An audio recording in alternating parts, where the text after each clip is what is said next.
Assalamualaikum warahmatullahi wabarakatuh.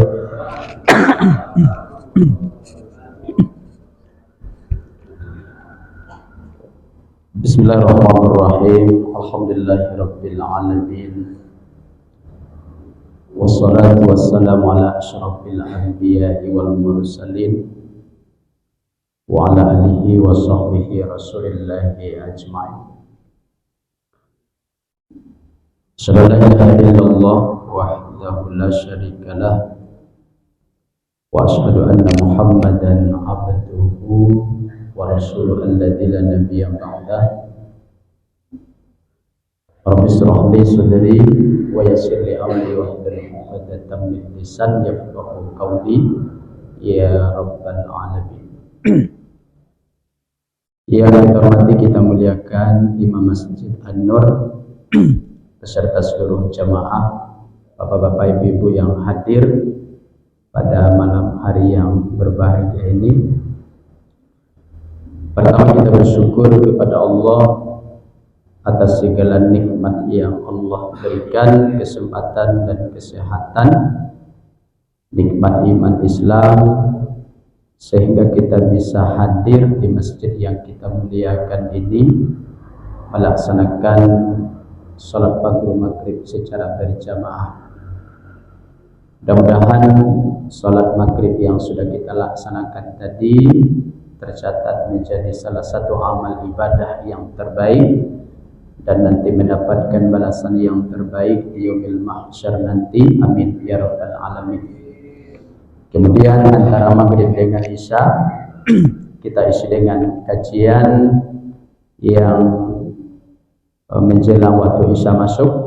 Kata Rasulullah dalam hadis, salah satu amal yang bisa menghapuskan dosa lalu mengangkat derajat adalah wantizor sholat ba'da sholat, menunggu masuknya waktu sholat setelah kita melaksanakan sholat. Tadi kita maghrib, kemudian kita duduk menunggu masuknya waktu sholat isya. Itu merupakan amal yang bisa mengangkat derajat dan menghapuskan dosa di sisi Allah Subhanahu wa taala.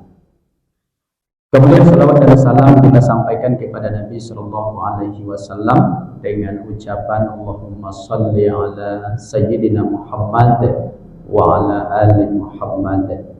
Mudah-mudahan jemaah sekalian di akhirat nanti kita semua mendapatkan syafaat dari Nabi sallallahu alaihi wasallam. Amin ya rabbal alamin. Bapak Ibu jemaah sekalian yang Allah muliakan, pada malam ini materi kajian kita yaitu tentang akhlak. Ini yang judul materi kajian yang diminta untuk disampaikan setiap malam Sabtu, setiap minggu pertama dan minggu ketiga insyaallah. Bapak Ibu dimuliakan Allah Subhanahu wa taala, kalau kita bicara tentang Islam itu, maka Islam itu sesungguhnya secara garis besar cuman ada 3 aspek saja Bapak Ibu. 3 saja. Jadi kalau ada orang yang mengatakan Islam itu berat, maka sesungguhnya Islam itu secara garis besar hanya 3 aspek saja. Yang pertama, Islam itu bicara tentang akidah. Tentang akidah. Jadi nanti kalau kajiannya bicara tentang iman kepada Allah, bicara iman kepada malaikat, iman kepada kitab, iman kepada hari kiamat, iman kepada azab kubur, itu bicara masalah akidah, Pak. Ya. Tapi kalau kajian nanti bicara tentang misalnya sholat, bicara tentang zakat, bicara tentang puasa, bicara tentang haji, umroh, ya, berarti itu bicara tentang syariat. Jadi yang pertama, Islam itu bicara tentang akidah. Yang kedua, Islam itu bicara tentang syariat, hukum, ibadah. Itulah sholat, zakat, puasa, haji, umroh, ya, pinjam meminjam, jual beli, itu masuk kategori syariat. Lalu yang ketiga, inilah yang kita sampaikan insyaallah nanti. Islam itu bicara tentang akhlak. Karena puncak dari itu semua adalah akhlak. Maka di pondok pesantren ada istilah al-adabu fawqal ilmi. Bahwasanya adab itu Bapak Ibu sekalian itu di atasnya ilmu. Kalau ada anak kita yang pintar, berprestasi, juara, tapi tidak punya adab, tidak ada gunanya Pak Bu. Ya, tidak ada gunanya. Jadi oleh karena itu bicara tentang akhlak. Nanti akhlak ini bicara tentang apa?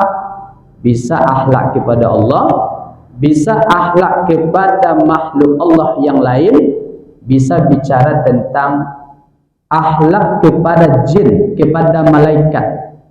Atau nanti bicara tentang sifat ghibah, kemudian bicara tentang an-namimah, ya, akhlak-akhlak yang buruk. Nanti insyaallah kita sampaikan.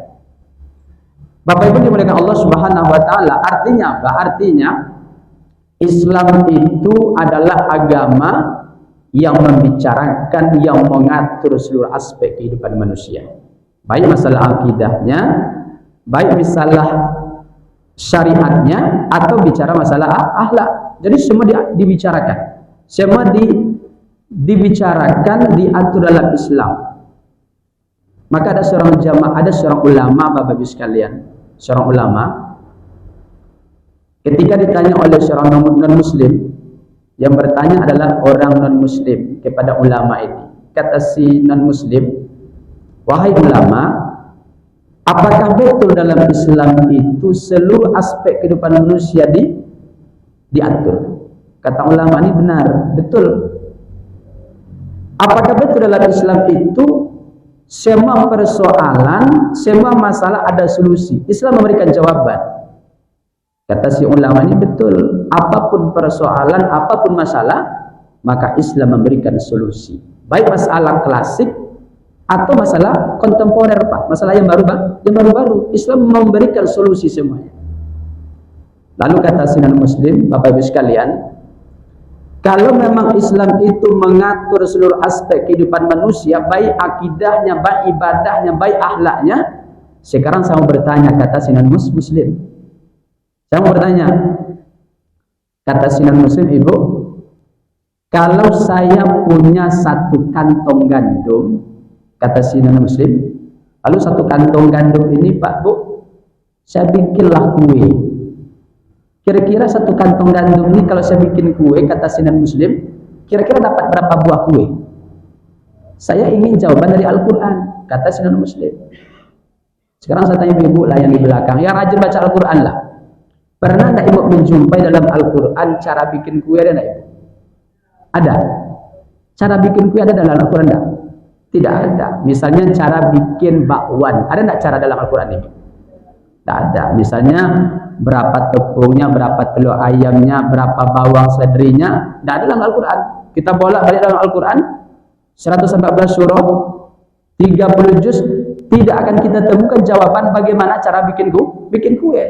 Tapi justru non-muslim ini bertanya, kalau saya punya satu kantong gandum, lalu saya bikin kue, dapat berapa buah kue?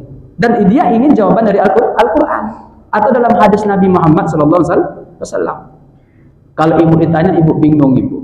Saya pun bingung ketika ada yang bertanya, saya punya satu kantong gandum, Ustadz, saya bikin kue dapat berapa buah kue? Saya pun akan bingung. Tapi ulama tadi dia tidak bingung. Akhirnya dia ambil HP ibu, Pak. Kemudian dia telepon tukang kue. Dia telepon tukang kue. Lalu ditanyakan, kalau dia punya satu kantong gandum, lalu bikin kue dapat berapa buah kue? Dan itu tukang kue terpaham dia. Lalu telepon dimatikan, ditutup. Oleh ulama disampaikan kepada non-muslim, kalau ente punya sekian gandum, kalau dibikin kue, nanti dapat sekian buah kue. Lalu kata si non-muslim, saya tidak butuh jawaban dari tukang kue. Saya butuh jawaban dari Al-Quran. Kata engkau, Al-Quran itu kitab suci yang membahas seluruh aspek kehidupan manusia, baik masalah klasik atau masalah kontemporer. Kata si non-muslim. Apa kata ulama ini? Ketika saya menelpon tukang kue, Lalu saya tanyakan, kalau saya punya satu kantong gandum lalu dibikin kue, dapat berapa buah kue? Kata si ulama, ketika itu saya sedang mempraktekkan Al-Quran. Apa dipraktekkan? Allah mengatakan dalam Al-Quran, fas'alu ala zikri in kuntum la ta'lamun, kata Allah. Bertanyalah kepada orang yang ahli ketika engkau tidak mengetahui sesuatu hal. Jadi ketika itu ulamanya sedang mempraktikkan Al-Quran, memang cara bikin kue dalam Al-Quran tidak ada. Tapi kalau kita tidak paham, maka kata Allah dalam Al-Quran, fas'alu ala zikri in kuntum la ta'lamun. Bertanyalah kepada ahlinya ketika kita tidak paham sesuatu. Ketika itu kata ulama ini, saya sedang mempraktikkan Al-Quran. Ketika mendengarkan jawaban itu, Sayyidina Muslim terdiam, tak bisa membantah. Artinya apa Ustaz? Artinya seluruh kehidupan kita ini diatur dalam Islam. Ada adab, ada akhlaknya, terutama yang Allah muliakan. Jadi mulai kita tidur sampai kita bangun, bahkan ketika kita kembali tidur, itu diatur Pak Bu. Ada adabnya. Ada adabnya Pak Bu, Allah muliakan. Apa adabnya Ustaz? Nanti ibu yang di belakang ketika mau tidur malam, kata Rasulullah dalam hadis, idza ataita mataja'aka fatawaddo, kata Rasulullah. Ketika ibu mendekati tempat tidur, kata Nabi, fatawaddo, berwuduklah, kata Rasulullah. Itu adab dalam Islam. Sampai cara tidur pun ada adab. Jadi kata Nabi, ketika kamu mendatangi tempat tidur, fatawaddo, berwuduklah, kata Rasulullah. Wudu akan disolat. Wudu seperti ketika kita ingin melaksanakan sholat. Itu kata Rasulullah. Berniat, basuh muka, ya ayyuhalladzina amanu idza qumtum ila shalah fawsilu wujuhakum wa aydiyakum ilal marafiq wamsahu bi ru'usikum wa arjulakum ilal ka'bain. Jadi kata Rasulullah, berwudu seperti wudu ketika kita ingin melaksanakan sholat. Setelah kita berwudu, jamaah sekalian Allah muliakan, kata Nabi, maka setelah itu kalian berbaring, kata Rasulullah, ala sikikal aiman, maka berbaringlah, kata Rasulullah, pada badan posisi sebelah kanan, kata Rasulullah. Itu adab ketika mau tidur saja diatur, jamaah sekalian. Miring ke sebelah kanan, kata Rasulullah. Setelah itu dibaca doa. Maka doa yang kita hafal barangkali, bismikallahumma ahya wa bismika wa amut. Dengan menyebut nama Engkau ya Allah kami hidup, dengan menyebut nama Engkau ya Allah kami tidur ya Allah. Kami mati ya Allah. Tapi doa itu ibu baca ketika mau tidur ibu, bukan dibaca ketika Ustaz nak ceramah ibu. Nah, ya. Jadi baca doa itu. Lalu kata Nabi dalam hadis yang lain, barang siapa, kata Rasulullah, dia tidur dalam kondisi berwudu, maka kata Nabi, ketika dia tidur tadi, maka antara baju dan kulit itu ada malaikat yang standby, kata Rasulullah sallallahu alaihi wasallam. Setiap gerakan-gerakan yang kita lakukan ketika Bapak Ibu sekalian tidur, maka kata Rasulullah sallallahu alaihi wasallam, ada malaikat yang standby lalu mendoakan kita. Apa doa malaikat? Allahumma ghfir lahu fa innahu bata tahiran, kata malaikat. Ya Allah, ampunkan si fulan ya Allah, karena sesungguhnya dia tidur dalam kondisi suci. Jadi setiap gerakan-gerakan yang Bapak Ibu lakukan ketika tidur itu dapat doa dari malaikat. Allahumma ghfir lahu, Allahumma ghfir laha fa innahu bata tahiran. Ya Allah, ampunkan dosa dia ya Allah, karena sesungguhnya dia tidur dalam kondisi bersuci. Artinya apa Ustaz? Artinya semakin banyak gerakan ketika tidur, itu ternyata semakin banyak dapat doa dari malaikatnya Allah Subhanahu wa taala. Jadi kalau ibu punya suami yang ketika dia tidur agak lasak, ibu lasak kan? Lasak. Kadang-kadang kaki lah sampai ke muka bini ibu. Saking lasaknya bu. Kaki sudah sampai ke muka bini. Kadang-kadang istri kadang-kadang ditojaknya suami itu sampai turun ke bawah dari tempat tidur. Maka mungkin ketika suami ibu lasak ketika tidur, ketika itu barangkali dia sedang mencari doa-doa dari malaikatnya Allah Subhanahu wa taala. Ya. Jadi ketika itu dia sedang mencari doa, karena semakin banyak gerakan yang kita lakukan tatkala kita tidur, ketika itu kita dapat dari doa dari malaikat tanpa kita sadari. Allahumma ighfir lahu fa innahu bata tahiran, kata malaikat. Ya Allah, ampunkan dia ya Allah, karena sesungguhnya dia tidur dalam kondisi suci. Jadi nanti malam ibu menjelang tidur jangan lupa perhatikan adab-adabnya. Menjelang tidur jangan lupa berwudu. Tapi memang kebanyakan jamaah kita, baik Allah muliakan, kebanyakan jamaah ya kadang-kadang mau tidur itu ya agak susah berwudunya, Bapak Ibu Allah muliakan. Karena inginnya sebelum tidur itu buka HP, update status, kemudian langsung tidur. Nah, ini mungkin kadang-kadang ini amal yang saya kira ini ringan, tapi ini jarang kita lakukan. Berwudu sebelum tidur. Tapi ada sebagian ibu-ibu protes kadang-kadang. Percuma saja berwudu Ustaz. Kalaupun kami berwudu Ustaz, lalu naik ke atas tempat tidur, nanti bersentuhan dengan suami Ustaz, batal wudunya Ustaz. Ini kadang-kadang alasan dari seorang istri kadang-kadang, sehingga tak mau berwudu menjelang tidur. Oleh karena itu ibu sekalian yang di belakang, saya sampaikan yang penting sebelum tidur itu berwudu. Bahwasanya nanti mungkin tersentuh suami, maka serahkan kepada Allah Subhanahu wa taala. Gitu Bu ya. Jangan sampai nanti menjelang tidur ibu bagi tempat tidur ibu. Bang, ini bagian aku, ini bagian abang. Ini wilayah aku, ini wilayah abang. Jangan masuk ke wilayah aku, Bang. Kenapa kata suaminya?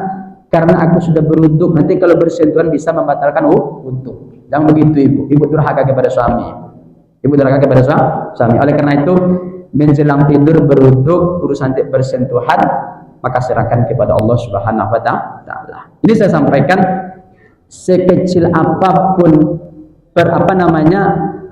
apapun aktivitas yang kita lakukan dalam hidup kita ini sampai kepada tidur, itu ada adab yang diatur oleh Islam. Masuk ke dalam WC ada aturannya. Dahulukan kaki kiri, lalu baca doa Allahumma inni a'udzubika minal khubuthi wal khaba'ith. Ada doanya. Jadi semuanya itu dalam Islam. Bapak Ibu dimuliakan Allah Subhanahu wa taala. Jadi Islam itu secara garis besar cuma 3 aspek saja. Pertama bicara masalah akidah, yang kedua bicara masalah syariat hukum, yang ketiga bicara masalah akhlak. Lalu akhlak itu apa Ustaz? Ya, lalu akhlak itu apa?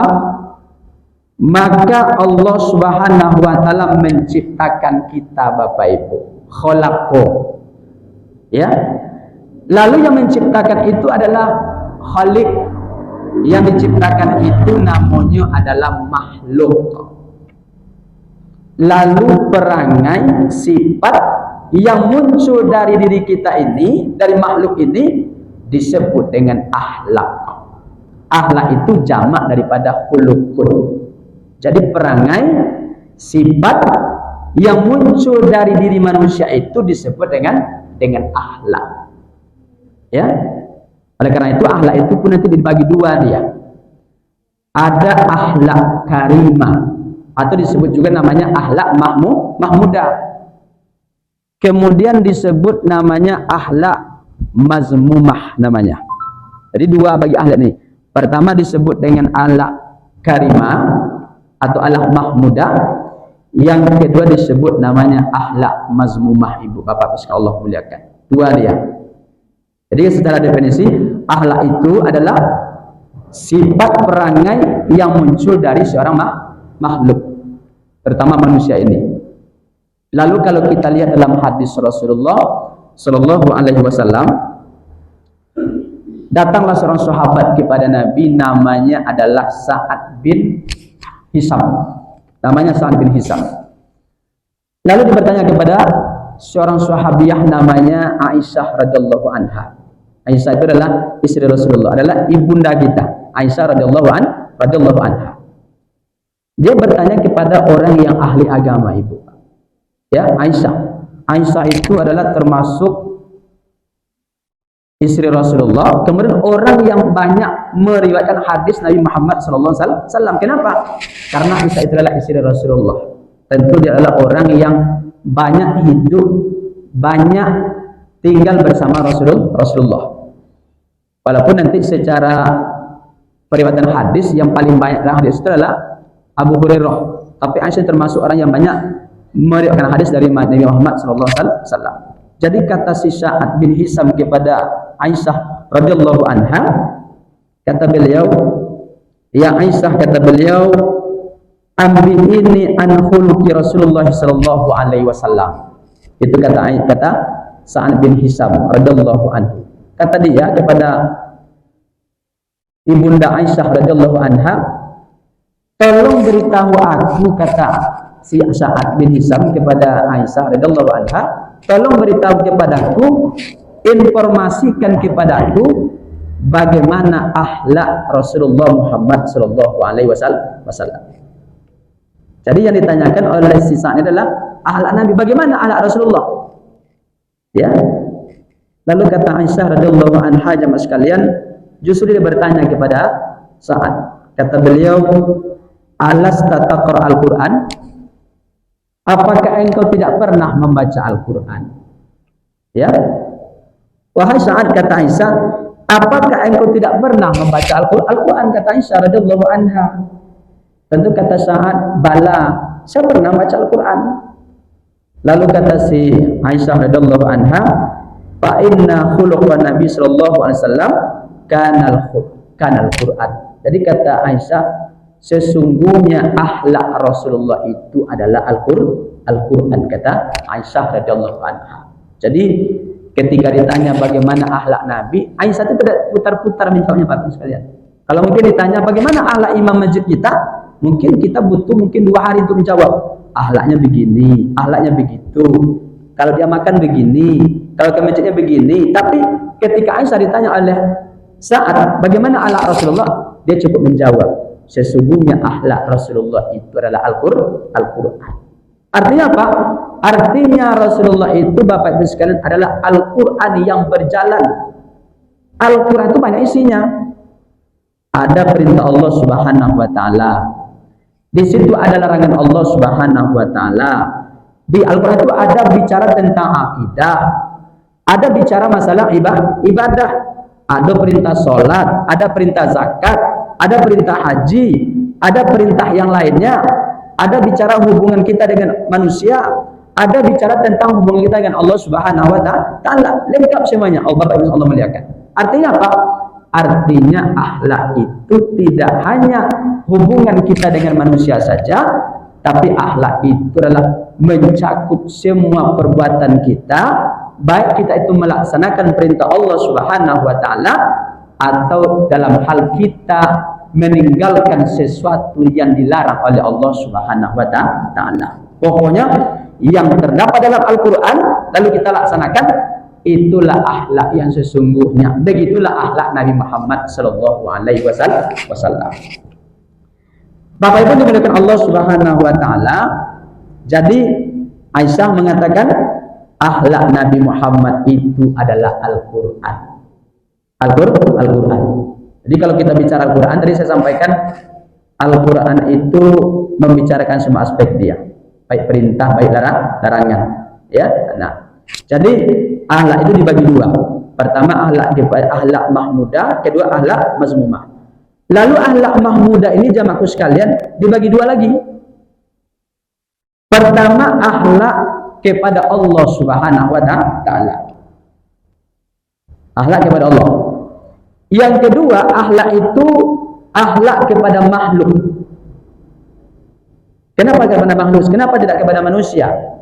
Karena kalau disebut manusia, ya, kepada manusia, sesungguhnya kita juga mesti berakhlak kepada makhluk Allah yang lain. Maka disebut pertama berakhlak kepada Allah, yang kedua disebut berakhlak kepada makhluk. Makanya ada Bapak Ibu sekalian, bagaimana akhlak kita kepada manusia, bagaimana akhlak kita kepada binatang, bagaimana akhlak kita kepada hewan misalnya, bagaimana akhlak kita kepada jin, kepada yang lainnya, kepada tumbuh-tumbuhan, itu diatur dalam Islam. Maka pembagian yang kedua disebut dengan akhlak kepada makhluk Allah, Jadi secara global akhlak mahmudah tadi bagi 2, akhlak kepada Allah, yang kedua akhlak kepada makhluk Allah yang lain. Lalu akhlak kepada Allah dibagi 2 juga. Kok 2 terus Ustaz? Ini memudahkan jemaah. Tuh ingat, secara global akhlak dibagi kepada 2, akhlak yang baik, akhlak yang elok, yang buruk. Yang baik ini bagi dua lagi, akhlak kepada Allah, akhlak kepada makhluk. Lalu akhlak kepada Allah ini dibagi dua lagi. Pertama, bagaimana kita bisa menerima segala bentuk peraturan Allah Subhanahu wa taala. Jadi cara berakhlak kepada Allah itu dua cara. Pertama, bagaimana kita bisa menerima seluruh peraturan-peraturan yang Allah bebankan kepada kita. Apa peraturan tersebut? Bentuk syariat.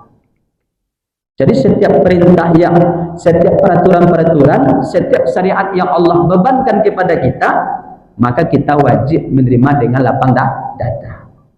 Kita wajib menerima dengan berislam. Islam itu artinya adalah berserah diri. Ya. Jadi setiap perintah Allah itu wajib kita terima. Wajib kita terima dengan lapang dada. Misalnya apa Ustaz? Misalnya dalam Al-Quran itu Ibu, Allah mengatakan, Ya ayuhan nabiyyu kulli azwajika wa banatika wa nisa'il mu'minin, kata Allah. Hai Nabi, kata Allah, katakan kepada istri-istrimu, istri orang-orang beriman kepada Allah, kepada anak-anak perempuanmu, kepada perempuan-perempuan beriman. Apa perintah Allah di situ? Yudnina alaihinna min jalabibihinna. Hendaklah mereka menjulurkan jilbab mereka ke seluruh tubuh mereka, kata Allah. Itu perintah Allah, Ibu. Maka tidak bisa ditawar dia.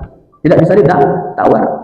Saya belum pernah menemukan dalam hal nutup aurat bagi perempuan itu ulama kita berbeda pendapat. Belum saya temukan, Pak Bu. Ada perbedaan ulama kita. Yang saya temukan justru ulama bersepakat, sepakat perempuan muslimah itu mesti menutup aurat.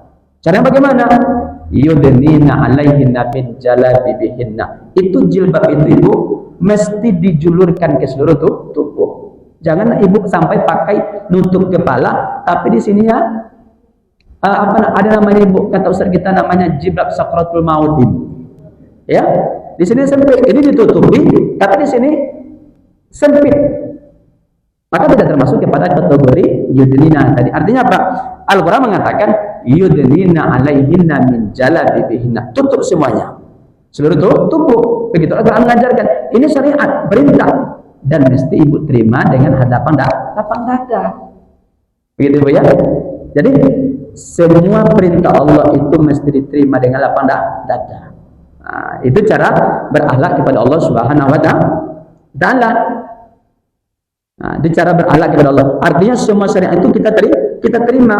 Apapun perintah sholat misalnya, ya, sholat kita misalnya perintah sholat, Allah katakan dalam Al-Quran, aqimis sholat, dirikan sholat, kata Allah. Maka tidak ada tawar-menawar. Walaupun nanti dalam Al-Quran tidak ada bagaimana cara rukuknya, bagaimana cara yang tidalnya, apa bacaannya. Allah perintah tidak tercantum dalam Al-Quran, tapi itu dijelaskan oleh Rasulullah dalam hadis. Tapi yang namanya sholat itu wajib kita laksanakan.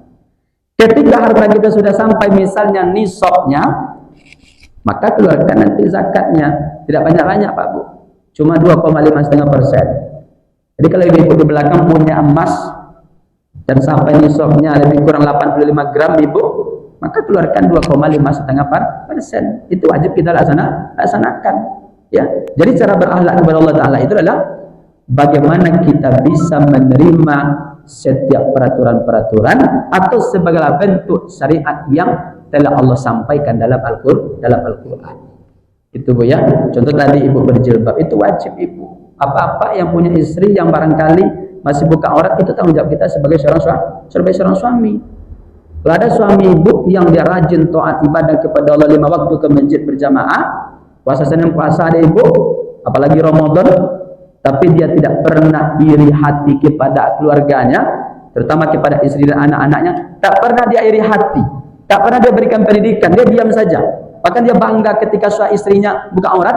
Ingat, ini adalah suami-suami yang kata Nabi disebut namanya suami yang dayus. Suami yang dayus itu adalah suami yang tak akan pernah merasakan surga Allah Subhanahu wa taala. Jadi oleh karena itu syariat Allah itu wajib kita terima. Jadi kalau ada ibu-ibu yang di belakang mengatakan panas Ustaz, pakai jilbab itu panas Ustaz. Panas. Oleh karena itu kalau ibu tak mau pakai jilbab, ada syaratnya Ibu. Apa Ustaz syaratnya? pindahkan rumah ibu ke Sungai Bungo ibu. Tinggal di bukit itu tinggal ibu. Ya, pas keluar rumah tak pakai jawab silakan. Kenapa Ustaz? Karena kalau ibu keluar rumah di Sungai Bungo di atas bukit itu ibu, kalau ibu keluar paling-paling yang nampak adalah babi, itu yang nampak kan? Kalau bahasa kaminya cingkuk kan, itu yang nampak, borok yang nampak kan? Kalau ibu buka ada pemborok tidak masalah ibu. Tapi selagi ibu tinggal di kampung di apa namanya di kampung bukit masih berinteraksi dengan manusia, maka wajib tutup aurat. Tapi kalau di hutan tidak masalah, tidak masalah bukan. Jadi oleh karena itu kalau kalau panas rasanya maka pindahkan ke rumah ibu ke tempat yang tak ada manusianya itu, ya, yang tidak ada manusianya.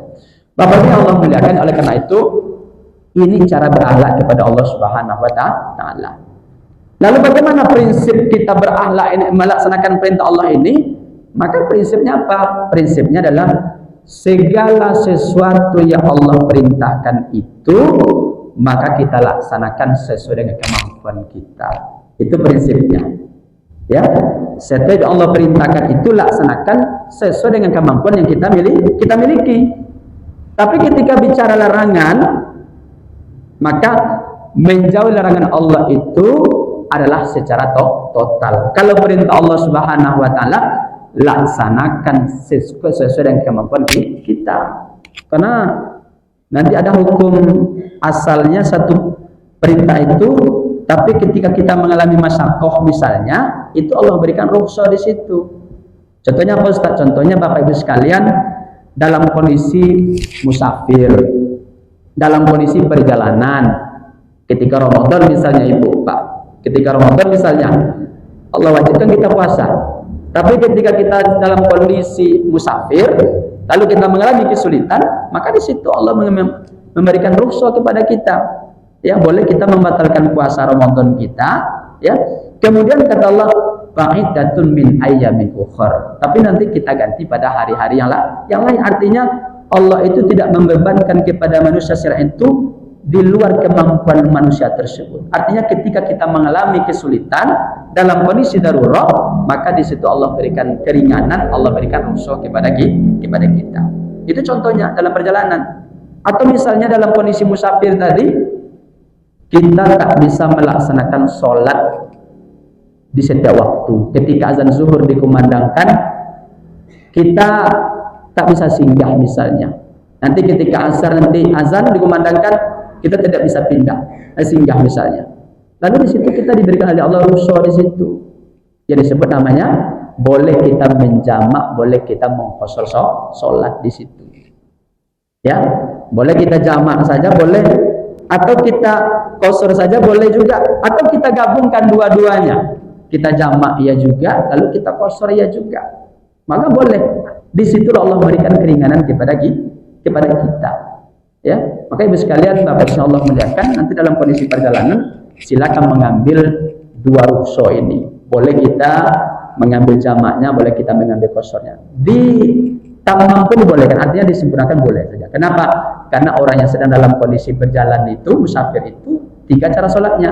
Pertama, boleh dia menyempurnakan sholatnya, atau dia menjamak saja, atau dia mengqashar saja, atau digabungkan dua-duanya. Dijamak ia juga, diqashar ia juga. Kalau dia jamak langsung dia qashar, berarti ketika dia singgah di waktu zuhur lalu dijamak qasharnya, jamak takdim misalnya, berarti zuhurnya 2 rakaat, asarnya 2 rakaat dilaksanakan di waktu zuhur. Kalau dia jamak takhir nanti sehingga di waktu asar, dijamaknya zuhur dengan asar, jamak takhir, zuhurnya 2 rakaat, asarnya 2 rakaat. Artinya apa? Artinya ketika Allah memerintahkan sesuatu, maka ada keringanan ketika umat itu mengalami yang namanya kesulitan atau masyaqqah, atau bentuk yang namanya darurah. Oleh karena itu Bapak Allah muliakan, segala perintah Allah itu wajib kita laksanakan. Maka cara berakhlak kepada Allah Subhanahu wa taala adalah menerima segala bentuk syariat, menerima segala bentuk peraturan-aturan yang Allah sampaikan kepada kita, dengan prinsip tadi segala bentuk perintah Allah itu kita laksanakan sesuai dengan kemampuan kita. Kemudian dalam hal larangan itu mesti kita tinggalkan secara total. Jangan dibalikkan. Perintah Allah itu larangan Allah itu kita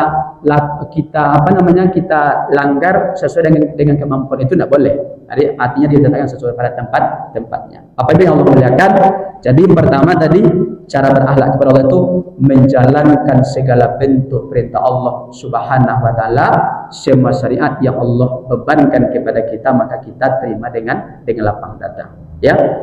Yang kedua, Bapak Ibu Allah muliakan, nanti kita bahas pada pertemuan yang akan datang, yakni bagaimana kita bisa menerima segala bentuk yang ditakdirkan oleh Allah kepada kita.